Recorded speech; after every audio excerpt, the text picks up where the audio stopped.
Please welcome a powerhouse group that live at the intersection of visibility and perspective.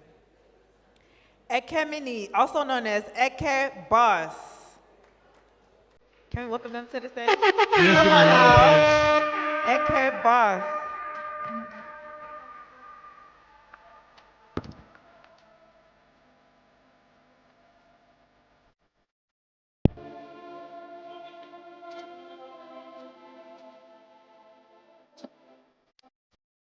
Jaga Beauty, shaping conversations around real skin and real standards. Let's just give her a round of applause Round as of she makes applause, her way on round of stage.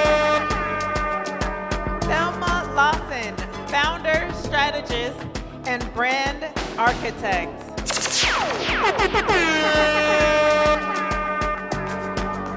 Thelma Lawson. Hillary Taiwo, voice of education and audience trust.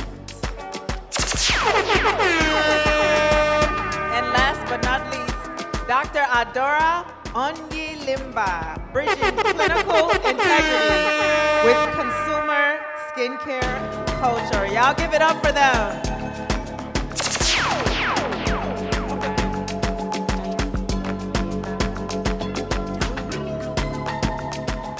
Don't they look amazing? So, as they bring up my chair, I'll go into the first question. Now, skincare marketing does thrive on a lot of bold claims, but where does persuasion cross into misinformation? So I want to ask you all, what's one industry practice that makes you a bit uncomfortable? And then I think we need one more microphone. Is it two more mics? Okay. And then we can share. So what's one industry practice that makes you all a bit uncomfortable at the moment? I would say. Introduce yourself again one more time. Okay, Sorry. Hi. Good evening. I'm Hillary Taiwo. I would say people who are not knowledgeable, not trained, who are giving out skincare information, because I mean, skin is the largest organ in the body. So if you're giving out information and giving advice on the skin, you really should be knowledgeable. So I would say that's the main thing for me. Yeah. For me, hi, I forgot. My name is Thelma Lawson. Yeah. So I don't know if I would call this an industry practice, but I think that right now our biggest problem is TikTok. TikTok. Yes. Why so? It's like, because I have clients come into the store and they're like, oh, I saw this thing on TikTok, or sometimes you recommend products to them and then they want to go on TikTok to give them, that two-factor authentication that you can, and there's a lot of misinformation. So for me, like, these days when I see somebody reviewing something on TikTok, I'm just like, scroll. Yeah. And why is that? Why do you think so? I don't know. That's the danger with just influencing things without understanding that as an influencer, people trust you. So the more you just like pass misinformation, the more damage and harm that you're causing. And people don't understand this. Most of these people are also business owners just trying to market, to sell, different things. And they don't understand that the cost of one bad review is more than whatever revenue you're going to make from that bad advert that you're doing. Yeah. Okay, hi everyone. My name is Ngozi. I am the founder of Jaga Beauty and Skin Clinic. I would say the inability to manage expectations. Yeah. So you have people, like she said, TikTok, then people come into your clinic, or even people influencing products, and that they give you the impression that you get your results in 1 day, 2 days, 2 weeks, or possibly they don't even know the components of those products. It's important as practitioners to be able to know exactly what you're recommending for your clients. So I would say manage your clients' expectations well. Don't do it in this to make them feel like, oh, you know better than the next person that they're just coming from or they intend to go to. So also manage the expectations. Tell them, like I tell my clients, I say, it will get worse before it gets better. Even though I know that there's a tendency that it will be smooth all through, I let them know that there's a possibility that it will get worse before it gets better. So I think that's one practice, if I'll call it that, that should, be put under check. Hello, everyone. Okay, my name is Ekemini, Ekebos. For me, it's the standardization of beauty education in Nigeria. So we have people run trainings, and they are not licensed training institutes. This is where the vocational training board comes in. You see someone who just graduated from a beauty school, and she's holding 5 days aesthetic training. My darling, what are you teaching us? How do you, so for someone who has taught over a decade, I have been a beauty educator for over 10 years, and I've come to the conclusion that when you teach a student, no matter how brilliant the student is, you need to make them undergo, when it comes to the skin or in the health sector, even in medical school, you need to undergo supervision when carrying out any procedure. So they come, they go to a hotel, and they do the 5 days training. I forget. So we have foreigners who come to Nigeria, and they hold 2 days master class, 3 days master class. You're just after our money. My darling, we did not learn anything. The Botox you're coming to teach the non-medical personnel, they did not learn anything. So that, to me, is a problem. Yes. It's back on. Okay. Hi, everyone. My name is Dr. Ada. I'm an aesthetic doctor. Okay, so I think one of the major problems we have now, just like Hilary said, is that everybody is a professional or an expert on social media, right? So now I feel like with TikTok and social media, everybody knows like the basics. We know what niacinamide is, retinol. So everybody just feels like I can say if you have this, use this. Yeah. Right? If you have that, use that. So it just makes everybody. So that's actually a very big problem because there is more to it than just knowing what this is and this is. Yeah. Yeah. So thank you all for that response. So have you ever refused a deal or refused a partnership because it didn't necessarily align with your standards? And do you have any specific examples that you'd like to share with us, the audience here? I mean, I won't give a specific. Or not too as specific as you like. I mean, yes, definitely. I'm a cosmetic scientist and I have a background, a degree in cosmetic science. And for me, integrity is very important. My background is research and development. So for everything that I do, everything that I put out in terms of information is typically evidence-based. So if any brand approaches me and does not align with what I do as a person and as a brand, I definitely will not take it. Lovely. Okay, so for me, yes, definitely, because being an influencer is not just about having an audience. You have to be able to maintain the trust they have in you. So when it comes to partnerships, you can't accept everything. It's not even ethical, right? There's some brands that come and you say, okay, so where is this product made? Just give me something, right? And there's nothing. It's just tell them to say. I'm like, no, you can't do that. So you can't just promote everything. And I also feel like for influencers as well, it's also very important to disclose when you're being paid to say certain things. Yeah, because so that people know, okay, so I'm telling you guys this, but this is also sponsored. So you have to disclose that. I think some countries even make it kind of like compulsory. Yeah. Yeah. So you're not just saying this and that and that. Yeah. So very important. You can't accept everything. Yeah. For me, just 3 weeks ago, I had a client that came in with a severe case of hypopigmentation from using a whitening cream. And then, coincidentally, 3 days ago, the brand sent me a message on Instagram and says, hi, we love what you do. We'd love to send you a PR package, And, I didn't want to, I always try to not be dismissive, Yeah. So I told them, I'm sorry, I do not accept, this type of collaborations at the moment. But if you're looking towards paid collaborations, feel free to. I already knew that they were not going to come back to say, oh yeah, we want to pay you money. But it was my way of just saying, shutting them out. And even if they had come back to say, Thelma, we want to pay you money, I would have found another way to say, oh, I'm sorry, I'm fully booked right now. What if they said, we'll pay you Yeah? 2 million?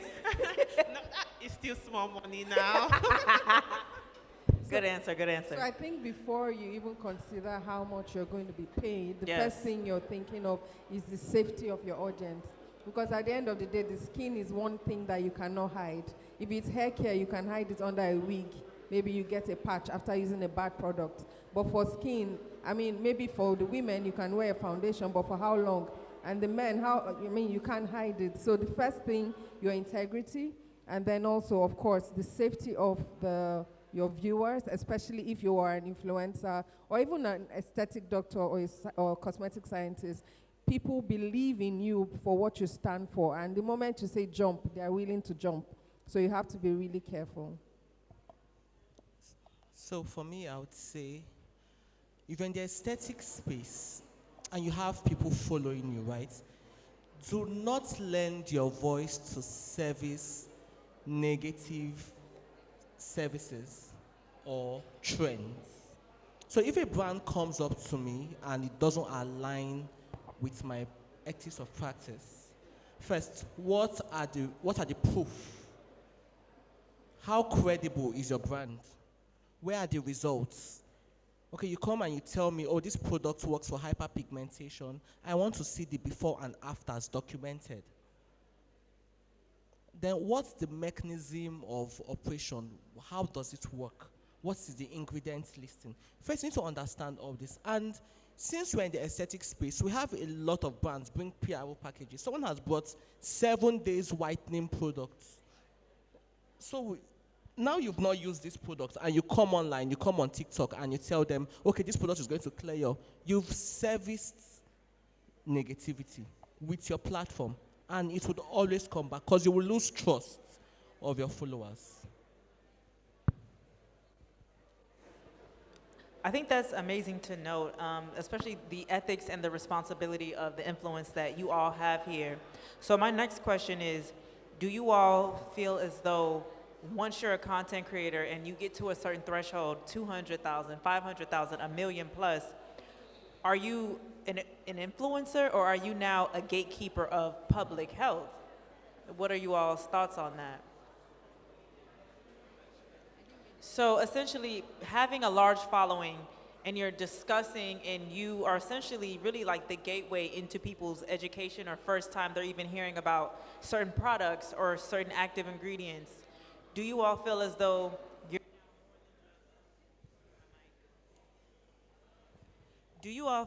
you're now more than just content creators, but gatekeepers to public health per se? I think some of these mics need to be a bit recharged. Mine is dying a bit. Okay.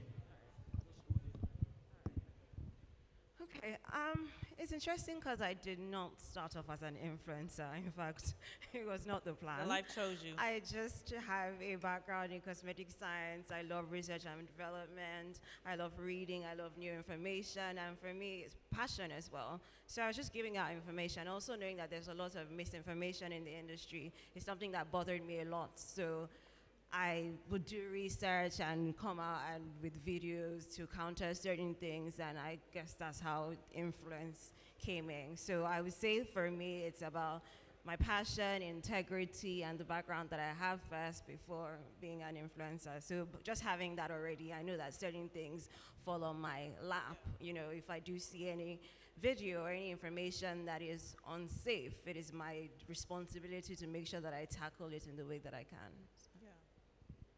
Okay, so for me, I wouldn't even call myself an influencer. But for the fact that I have an audience, a community, and a following, I will say that people rely on whatever information that I put out there in terms of skin education. So, but for me, the first thing that the thing that matters most, just like Dr. Hilary has said, will be my knowledge as a cosmetic scientist and also an esthetician. So the first thing, I'm definitely more or less like the other word that you mentioned, which I can't remember. A gatekeeper of public health. A I gatekeeper like of that. public health in Yeah. a way, because you're providing information that probably wasn't out there before. And whether you like it or not, your skin care is skin health. Because at the end of the day, you're also concerned, whatever you ingest and whatever you apply topically, it shows on the outside at the end of the day. So yes, I would say before being an influencer, definitely a gatekeeper of public health. Yeah. I am not an influencer. So there's difference. So influencers are necessarily not professionals. Yeah. You have the influence. So you're working based on the influence you have, the community you've built so far. So I would say I'm a gatekeeper. Yeah. I like that gatekeeper term. And so, do you all think with yeah. Are you no, go ahead. Okay. So with that, do you all think and when I ask the panelists these questions, I also still want you, the audience, to also think and reflect as well, right? Because we're all in the ecosystem here. Do you all think that influencers should be held to a higher standard than brands, right? Some influencers have far more followers than brands. And then a follow-up is that, do you think influencers should have some sort of certification? I think one country just released that law. I want to say it was China, that influencers now have to have a certification to give out certain professional advice. What are you all's thoughts on that? And do you think that could ever fly here in Nigeria? So I'll let that simmer. So when I saw that thing on social media, I was actually very happy. Yeah, I think it's actually it's a very good way forward for some countries that know what they're doing. Yeah, because before you can speak on certain things, I'm not saying be a dermatologist or be an aesthetic doctor. Just having like background knowledge of skin anatomy, skin, basic skin ingredients, right? Just so that when you're out there just speaking, you're speaking from a medical standpoint. You're not just babbling what the brand, because if you leave the brands, they are going to just tell you to say everything, right? But when you can even counter certain things, right? You can say, oh, I can't say this, or this cannot work, or even when they give you products and say, oh, you have to give your review in a month, and you're like, no, based on how hyperpigmentation works, this cannot do that. So I think it's a very good way. About it happening in Nigeria, I don't know, right? I feel like we have bigger problems, like even the people that do aesthetics. We have to start regulating those ones before we even get to the influencers, because it's easy, not like it's easy, but building social media presence, I mean, anybody can do it if you have good lighting and stuff, right? Yeah. You said everything that I wanted to say, so yeah.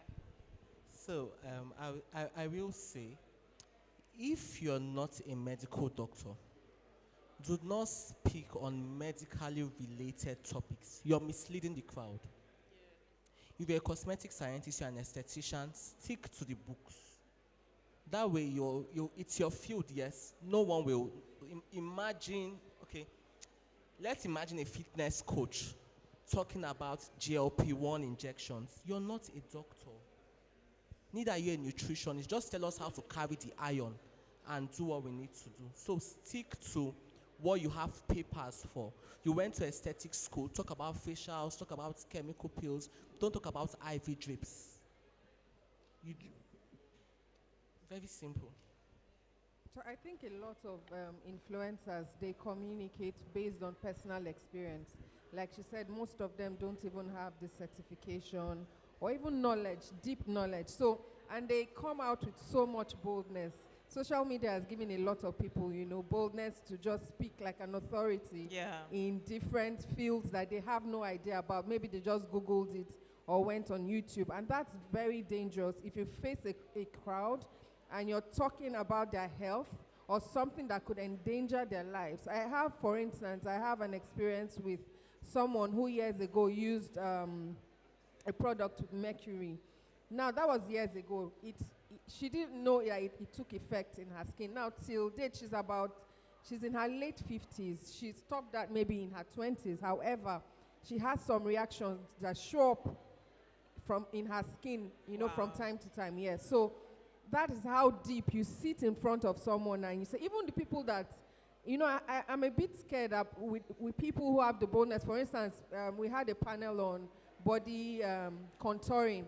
And then you have most of these influencers and celebrities who have gone through the process and come and sit in front of a camera trying to persuade someone to do it. That's dangerous. You know why? That person could take that advice or that decision based on what you said and meet whatever their Waterloo or whatever I call it. You get? So it's dangerous. I think before anyone sets up a ring light and a camera, ask yourself, do I know the A to Z, or maybe A to B, or A to, like, what's the middle letter? Maybe A to J, Do I know the A to J of this subject? It's very important. So beyond being an influencer, okay, don't stop there.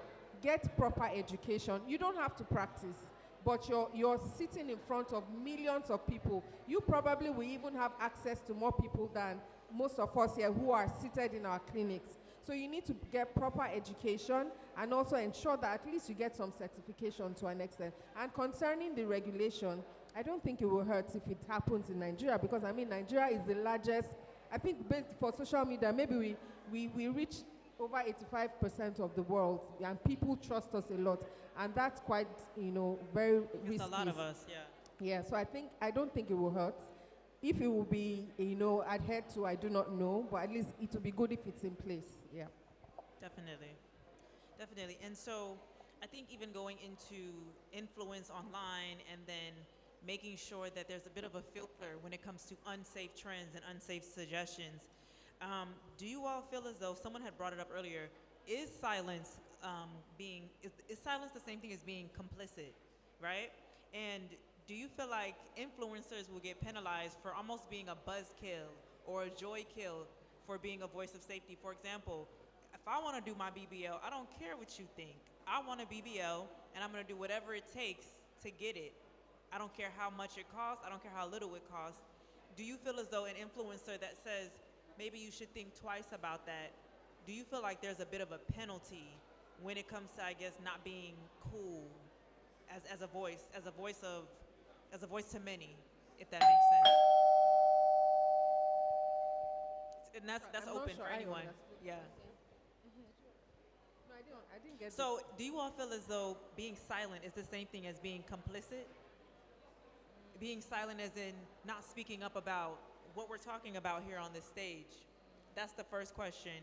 And then a follow-up is, do you feel as though if you're being a buzzkill meaning that you're not necessarily going with the flow, going with the viral trends, do you feel as though sometimes there's a penalty for speaking up or for speaking against certain trends?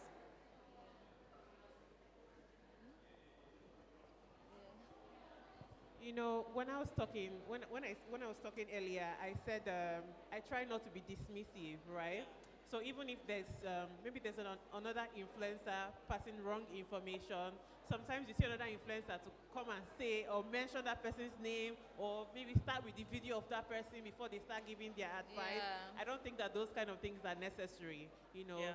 So I could as an influencer, I could narrate the situation and then just correct it without dismissing, the other person.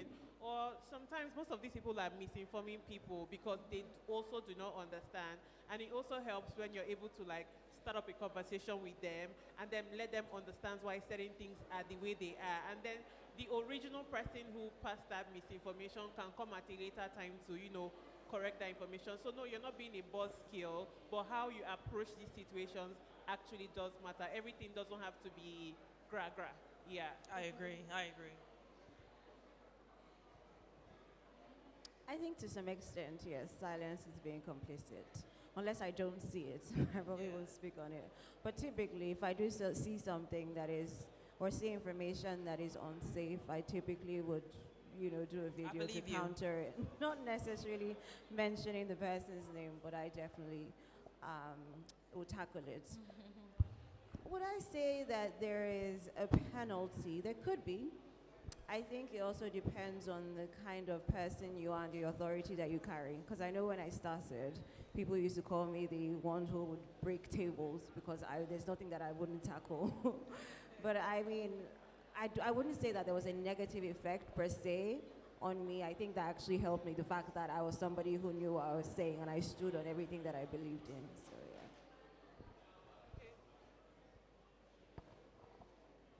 Okay, so I think to answer the first question, I think being silent can be somewhat dangerous, especially when you know the truth and you decide, okay, let me keep quiet so I don't get into trouble. But what I think can be done, if you're really conscious of what people will say, because some people are very scared of criticism, what I think you should do is, in your own little way, educate your community and the people that you have around. This panel, for instance, is a very good way to start if you don't even have the camera in front of you. And I also believe so much in collaboration. And I think that more of us should come together, those of us who know the truth and want to stand by it. So it's not about going online, like she said, and possibly pointing out, this person said this, it's not supposed to be. But you can come together as a group and say, how do we tackle this issue? What can we do? We can start with, I don't know, but something online. I mean, first of all, you don't even have to correct a child by knocking their head. But you can correct that child by first showing your example. You know, how do I do this? I do that a lot with my children because I'm very conscious of making them feel like I want them to become like me. So one of the things I would do is my daughter, for instance, I will make sure that when I wake up, I go into the kitchen and I'm washing the plates, even if there's somebody to wash it. But the fact that she can see mommy does it as well, it has already created some kind of consciousness in her head that this is what I'm supposed to do, no matter what age I am at. So I think we can come together as one and begin to, put out examples and different ways to just educate the community. Lovely.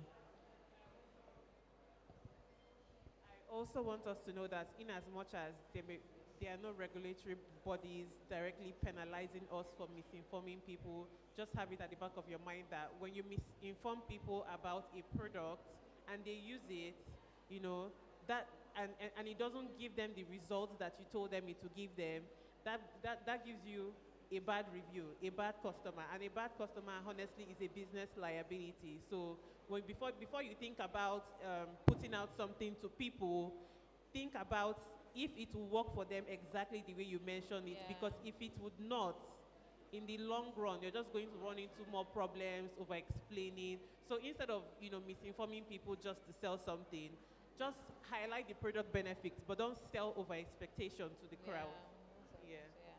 Okay, lovely. And so we did get a bell, so I want to ask you all one final question, and I would love to hear from each and every one of you. So what makes a brand attractive to either work with you all or attractive to and feel free to push deeper. Is it clinical testing in their products, transparency in their ingredients, the founder's background, or is it profit margins in terms of whatever they can support you all with? I kind of wanted to ask that question to kind of end things with a bit of a money question.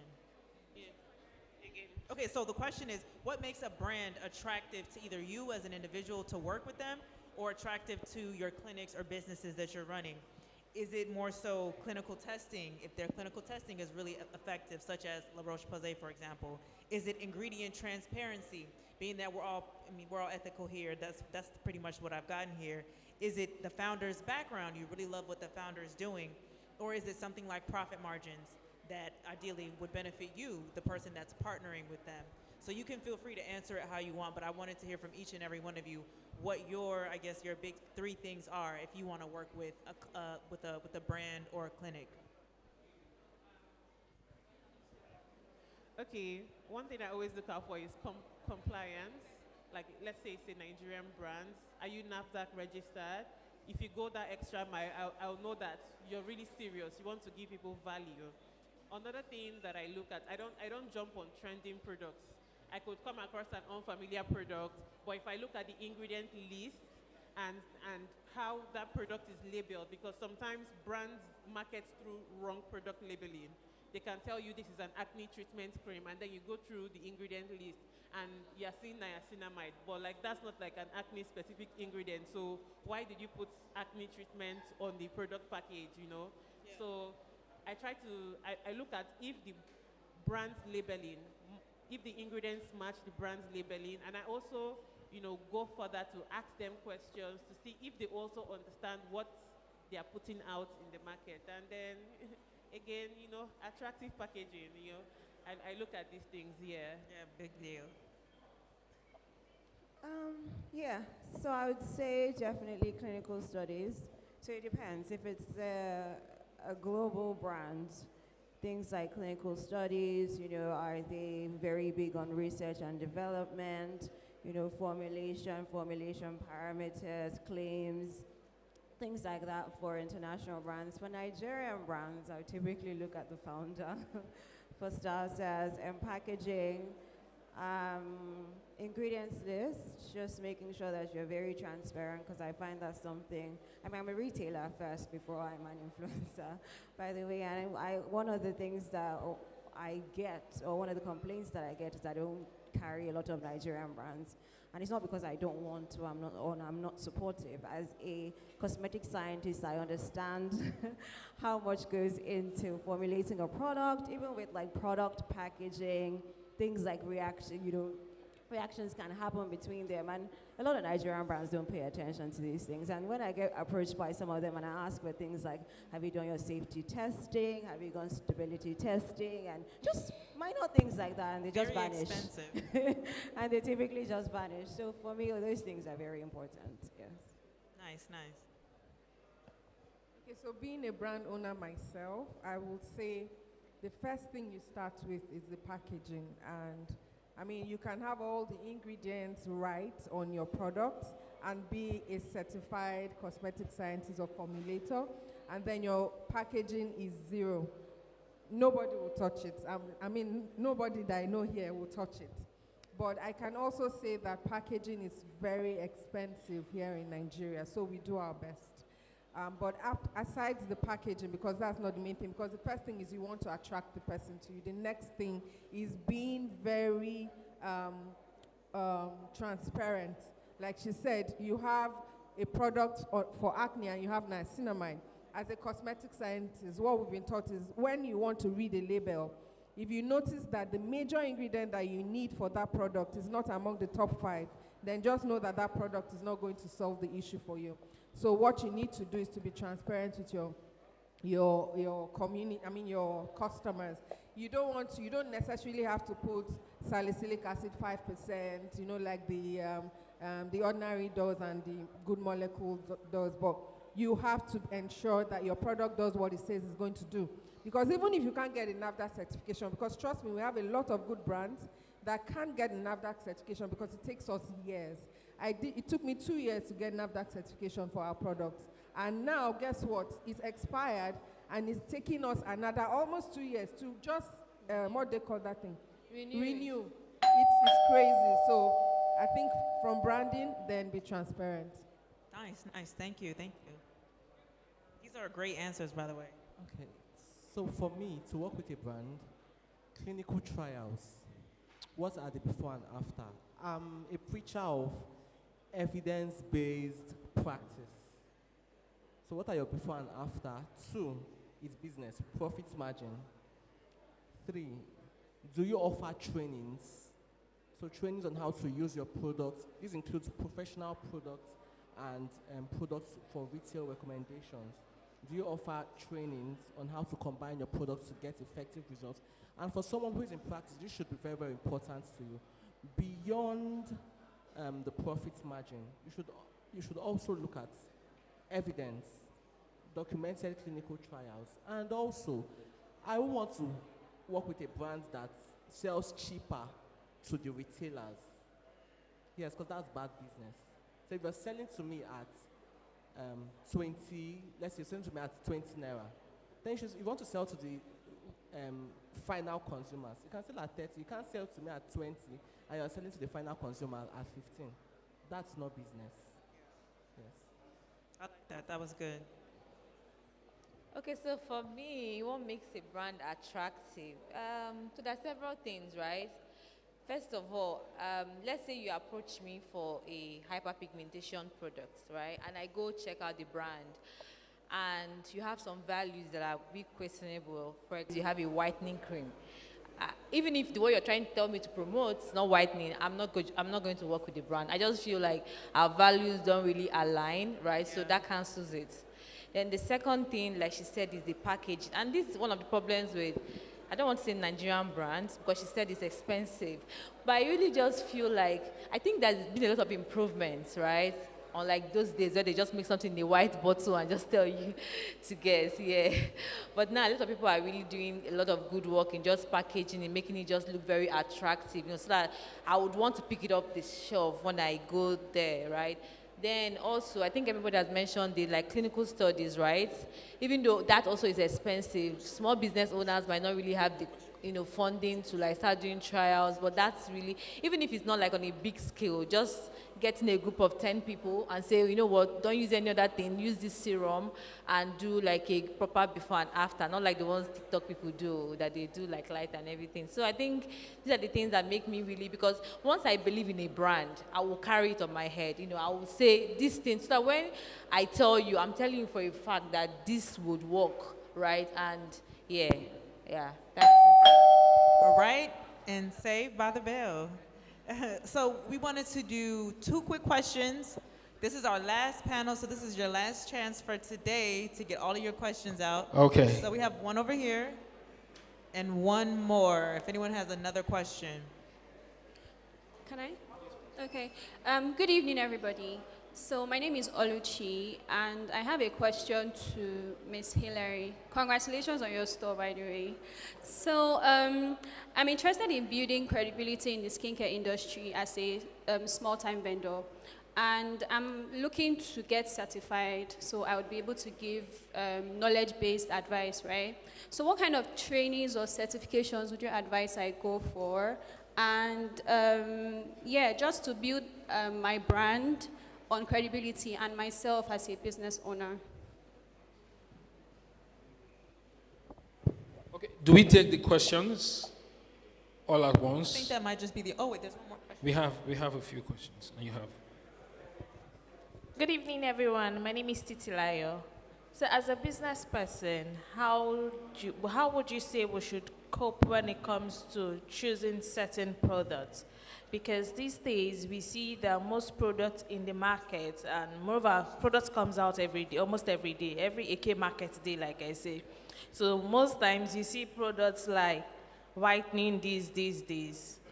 Every product that is coming out now has to do with whitening, brightening, and all of that, toning. So how is it possible for us to pick which is good? And these days, a lot of them are spending so much on adverts, using our influencers and celebrities to push their product. So how do you think it will be possible for us to pick which one of them is good? Because sometimes they write a whole lot of things, ingredients on the body of this product.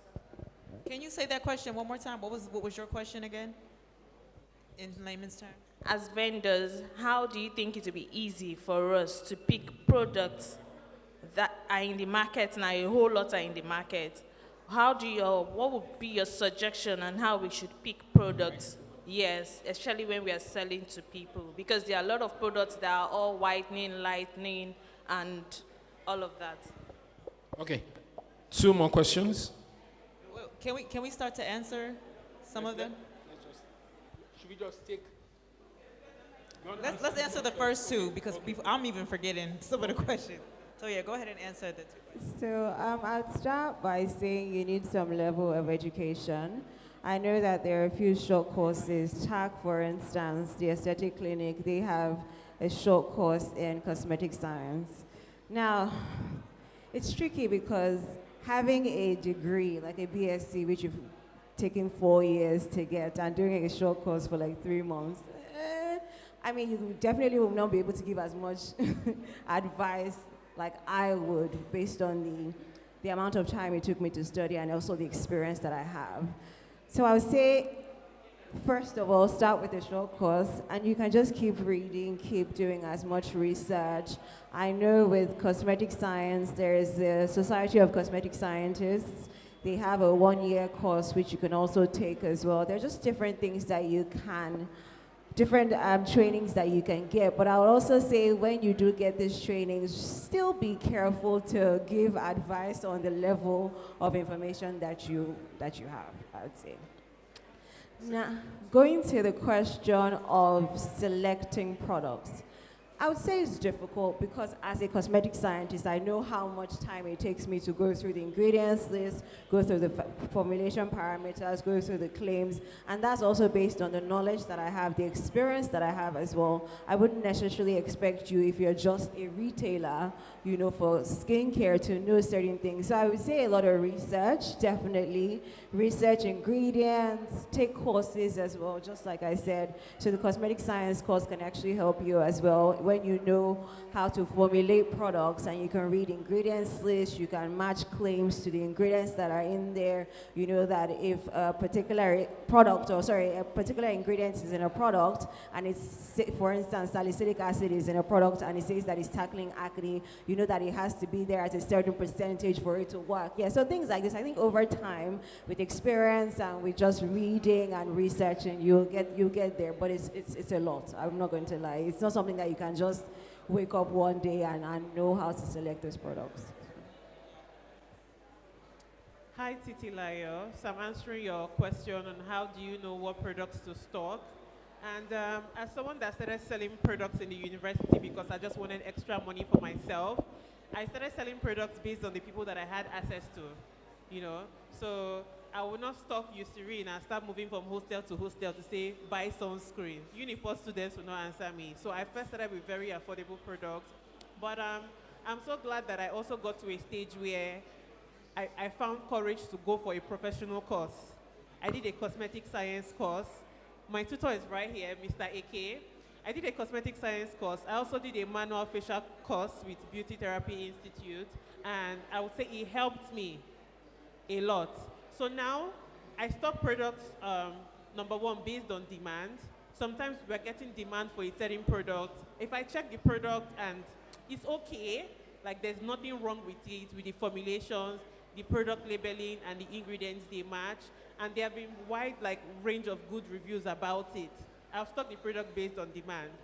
Again, I stock products based on what I believe would work. So sometimes I can find something that is not even popular at all, but it has an ingredient that is hard to find, and it can also treat a specific skin concern. I will stock it for the fact that if clients that have this concern come my way, I have a product for them. I also stock products based on budget. There are stores that only believe in high-end products, but I'm not one of those kind of people, right? Because I even have people that stroll selfish on the road, stroll, they want to buy products, but I also make sure that the product labeling and the ingredients, they match. So I sell products based on different class of people. Anybody can walk in and buy. So I also think that is a good, something good for you to also adapt. And then when you're selling these cheaper products, a lot of them are they're not really familiar with, a lot of all these things. So most of the times you also would have to take out of your money or with the products, the inventory you have, and also test them, so that you're sure. So just play safe when you have to stock, cheaper products. Yeah. Okay. Thank you all for your time. And also thank the amazing... There are questions. Oh. 2 more questions. Oh, so sorry. Apologies. Good afternoon. My name is Onyebuchi Odianjo, and my question is for AK Boss. I've always had problematic skin right from when I was a teenager. So I've gotten to a point where I know, and dermatologists have told me that I need lasers or microneedling process, but my concern is consistency. So is this something I would do for life? So laser process and microneedling processes. If I start it now, is this something I can say, okay, within the next 1 year, I'm done, or I would have to be fixed or stuck with this for life? That's my question. Thank you. EK Boss, do you want to go now, or we take the last question? And then, so let's take the last question, and then you'd answer. Melissa. Hello, my name is Melissa. So, talking about the influencing parts, how do we handle people who have access to professional products? Like, for instance, I have a case whereby clients will just say, oh, I got a filler somewhere, I just want you to help me and inject it. So I'm now being concerned, how do they buy these things? And how can we control them buying these things? Because, I mean, if they don't have where to buy them, they must be forced to see a professional before they carry out any procedure. So how do we control the access they have to getting these things, either offline or online? So it also reduces the risk, I think. Yeah. Okay. Wow. That's a very, very... So I'll start with your question. Run. The no should be in capital letters. Don't do it. Because the complication it's going to cost you more than the cost of the service. All right? And this thing happens, actually. You see people go online on AliExpress, they get their fillers, and they bring them to the clinic for you to inject. No. Don't do it. Just tell them no. And tell them why. Because we have a lot of fake. And these are things that go into the vessels, to the bloodstream. So your no should be your no. Do not even meddle with words or try to. It's a no. And in practice, there's nothing bad with saying no. No, I can't. I'm sorry, I can't. This is not right. I'm sorry. So your no is your no. Are we good? So the whole money of, okay, I'll pay you 50% of, it's a no. It's not all business that is business. So it is no. For the safety of your practice. Then for the problematic skin. So skincare treatments comes with consistency. I'll give you an instance, microneedling. Microneedling is not a one-off treatment, right? The skin cycle takes about 30 days. So within these 30 days, there is collagen production. So within the 3 weeks of your first microneedling and your second microneedling, it keeps your skin at constant turnover, collagen and elastin production. So if you're asked to do the laser treatment or the microneedling treatment, you should know it's supposed to be lifestyle. Yes, you book in time for your laser treatment, for your microneedling every 3 weeks, and you thank yourself for it. You know, what you feed your skin with now, the services you do now, will tell in the later age. And I'm going to add this now. For people who are practicing, let's say you own a skincare brand, you own an aesthetic clinic, don't think now, think long term.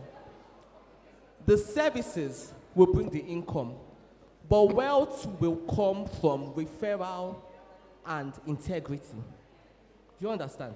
So the referral you get from the people you've treated, the integrity of brand is what will keep the wealth flowing.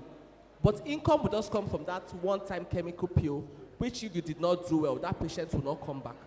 So think long term. So it is beyond now. Thank you. Sorry, I just wanted to add to what you said to the question about them bringing their product. The truth is that you cannot control anybody. Don't even try. So like Ekebo said, just say no. Because, and then again, if you are licensed if you're a licensed practitioner, you will not even entertain such in the beginning, because that person's life is in your hands. And then the person brings what you don't know and you take it because you don't want to lose money. So no. Thank you all for your time. This was a phenomenal panel. I learned so much. We would like to have, you have one more comment? One more comment.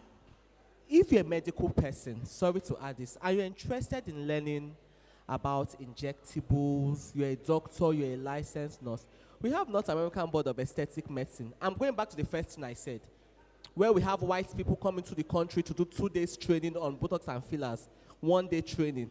Meanwhile, we have those trainings, you don't learn anything. So we have North American body here in Lagos. So if you want to be licensed, you want to be good at what you do, then enroll. Education is expensive, but it is worth it. Yes, you're building a future for yourself. Thank you. Thank you so much for that. Education is expensive, but what's more expensive is the question of not knowing whether you could have made money in the long run.